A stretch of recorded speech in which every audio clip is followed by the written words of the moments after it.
Olá, muito bem-vindos. Essa é a nossa penúltima aula e vai ser novamente uma aula tranquila para vocês entrarem um pouquinho aí mais no mundo dos cuidados paliativos e da comunicação hoje.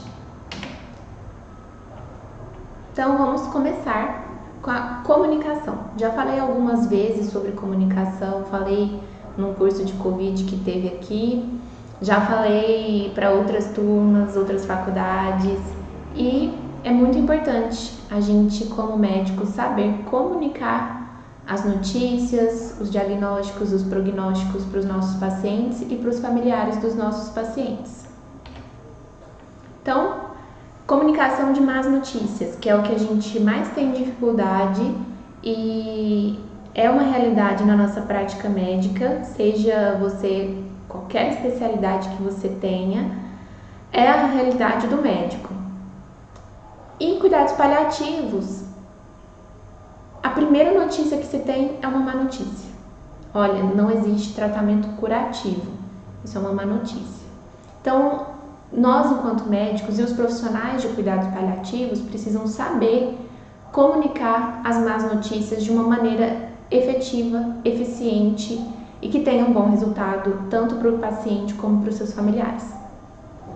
O conceito de comunicação de más notícias é a transmissão de uma mensagem que vai levar uma informação que envolve tanto uma mudança drástica na vida do paciente e ou de seus familiares, e isso impacta no futuro deles, no futuro do paciente, no futuro dos seus familiares, do seu núcleo familiar, né? Seja o núcleo família de sangue, seja o núcleo social que ele convive.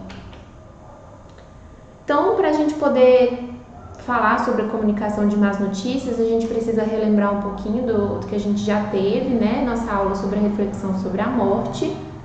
Lembrar que a morte é inevitável, lembrar que a gente não precisa ter medo da morte, muito pelo contrário, nós precisamos aprender a respeitar a ideia da morte, respeitar o fato de que nós não temos controle sobre a cura das doenças e que o nosso papel principal enquanto médicos é cuidar desse paciente enquanto ele está tratando com a gente.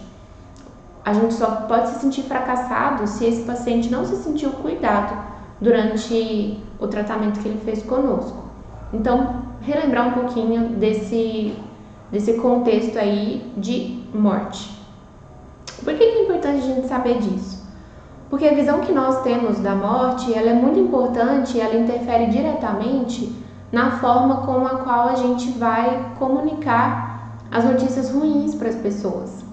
Então, se a gente está tranquilo e está sereno sobre isso, nós vamos falar de uma forma tranquila, de uma forma serena, respeitosa, porém tranquila, e isso vai fazer com que a mensagem chegue de uma maneira mais efetiva para as pessoas.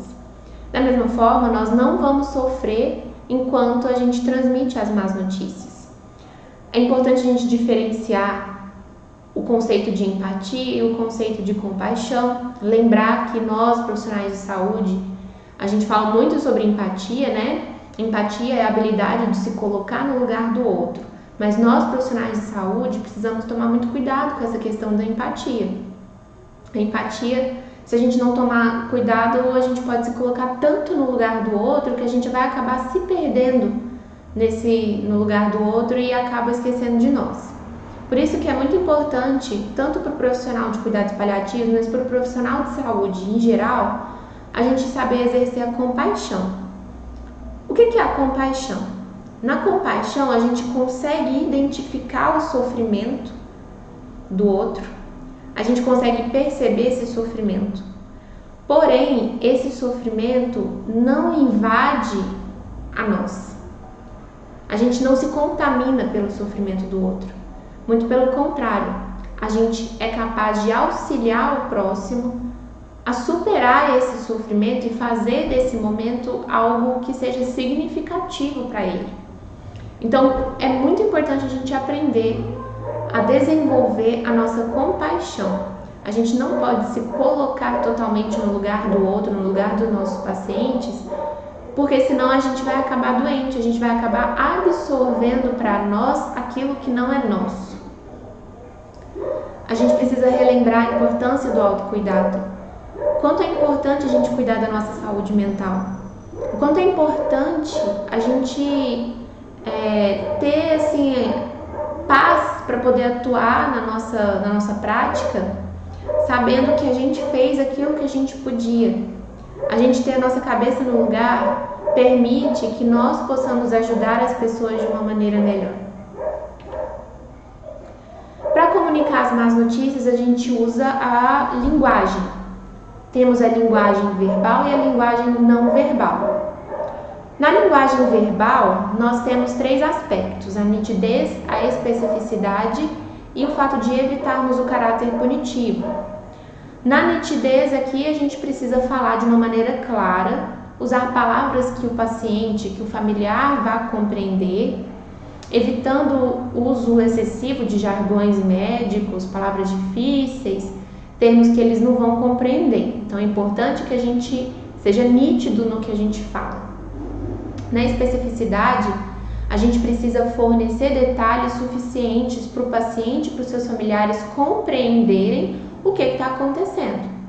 Aqui nós não vamos criar falsas expectativas e não vamos também afirmar aquilo que a gente não pode. Por exemplo, na UTI, o paciente está muito grave. Nós não podemos falar assim, não, ele vai ficar bem, não, fica tranquilo, vai melhorar. Você não pode falar isso porque você não pode afirmar isso.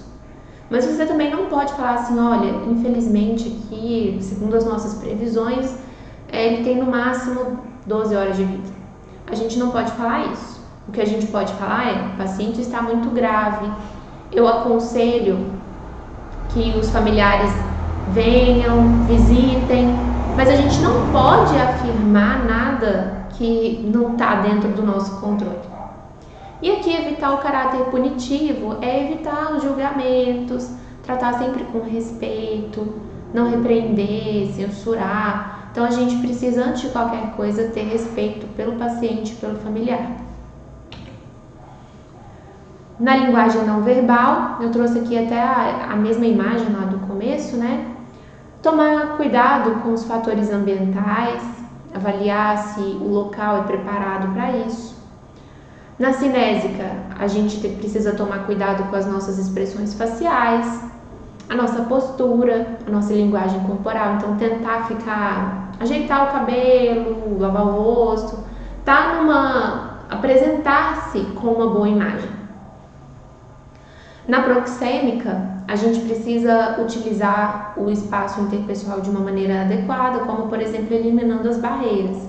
Eu aconselho sempre estar sentado do lado do paciente ou na frente, sem que tenha uma mesa interpondo vocês dois, porque quando o médico está numa mesa, atrás de uma mesa, a gente tem a ideia de superioridade do médico. E aqui o nosso objetivo é alinhar os dois numa mesma condição, sem essa condição de superioridade. A tacésica, que contém as diversas interpretações do toque. Então você pegue na mão, toque no ombro se sentir à vontade, convida para sentar. E a paralinguagem, que fala sobre a variação dos sons que interferem na qualidade da compreensão. Então, vamos eliminar ruídos. Então, aqui na nossa aula, vocês estão ouvindo lá longe, né? O cachorro latindo, caminhão, buzina. Procurem o máximo vocês levarem para um local que não tenha tanto barulho. Eu sei que na realidade a gente não consegue isso sempre, mas sempre que puder, façam dessa forma. E o protocolo SPIKES, que é um protocolo que a gente usa, é um mnemônico que a gente usa para organizar o momento da comunicação das más notícias de uma forma que nos ajude a organizar mesmo esse momento. Então, o S é de setting up, que é prepare-se, né? Se precisar, treina antes do que vai falar. Se precisar, é claro que você, tratando de um paciente querido, você vai se sentir triste, por exemplo, diante de um diagnóstico ruim, diante da morte de alguém. Então, se precisar, você pode ter seu momento, até você se recompor. O segundo é a perception, perceba. o paciente, pergunta até onde o paciente sabe, o familiar, né? Até onde ele sabe do quadro de saúde do familiar dele. O I é invitation, então convide a pessoa para o diálogo. O K é de knowledge, então transmita conhecimento, transmita as informações necessárias. E, emotions, permita que o seu paciente, o familiar do paciente, demonstre emoções. Permita-se demonstrar suas emoções também, claro, de uma maneira controlada. E S, strategy and summary. Então, resuma aquilo que você falou e trace um plano. Sempre tem o que fazer. Você não pode falar assim, olha, infelizmente não há mais nada que possamos fazer. Isso é uma mentira, porque sempre tem alguma coisa a ser feita. Diante de um tratamento, da impossibilidade de um tratamento curativo, nós temos os tratamentos paliativos. Então, sempre tem alguma coisa a ser feita. Muito importante também lembrar de manter um acompanhante junto. Não deixe só o paciente sozinho, não deixe só um familiar sozinho, né? Se você vai comunicar a morte de alguém, você peça para a pessoa levar outra pessoa junto. Se você tiver a seu dispor outros profissionais, como por exemplo psicólogo e assistente social, também é interessante manter junto na sala. Na assistência à família, aqui o cuidado do médico ele não se limita somente ao paciente. Em cuidados paliativos, a rede de apoio é muito importante. Então a gente precisa ter uma continuidade da assistência, não somente para o paciente, mas também para a sua família. Essa continuidade, ela não pode se dar, por exemplo, de um médico ambulatorial que não tem essa vivência. Por isso que é muito importante a gente fortalecer a nossa atenção básica, as equipes de saúde da família. É importante a gente fortalecer o laço entre o médico assistente, especialista, e o médico especialista em saúde da família. Então é muito importante a gente fortalecer esses vínculos para que o paciente tenha uma assistência global. Então aqui todas as fragilidades se expõem durante um diagnóstico ruim, diante de um prognóstico desfavorável. Então todo mundo precisa de apoio. Tem aqui os cuidadores que sofrem com a carga emocional, sofrem com estresse, sofrem com as brigas, tem o sentimento de perda, o medo de adoecer também, principalmente em casos de doenças genéticas, por exemplo. A gente precisa auxiliar os pacientes, os seus familiares a elaborarem o luto, elaborar esse momento. É importante a gente ter assistente social junto com a equipe por conta dos trâmites burocráticos. Nós vamos falar na próxima aula mais especificamente sobre isso. A gente precisa tomar cuidado com a saúde dos demais familiares, porque senão fica o foco só naquele paciente que está gravemente enfermo e esquece que o cuidador, por exemplo, tem pressão alta. Esquece que o filho, a filha, tem diabetes, tem obesidade. Então a gente precisa acompanhar toda essa família, porque senão corre o risco de viver tudo muito em torno daquele paciente e se esquecer de suas vidas. E por último também orientar as questões de relacionamento. Então às vezes são filhos que não falam com os pais, pais que não falam com os filhos, e aí nesse momento querem tentar restabelecer os laços, ou às vezes nesse momento surgem as brigas. Então a gente precisa envolver toda a equipe para o apoio a essas famílias que estão passando por esses momentos mais difíceis. Aqui então temos as nossas referências. Muito obrigada. Até a próxima aula. Tchau, tchau.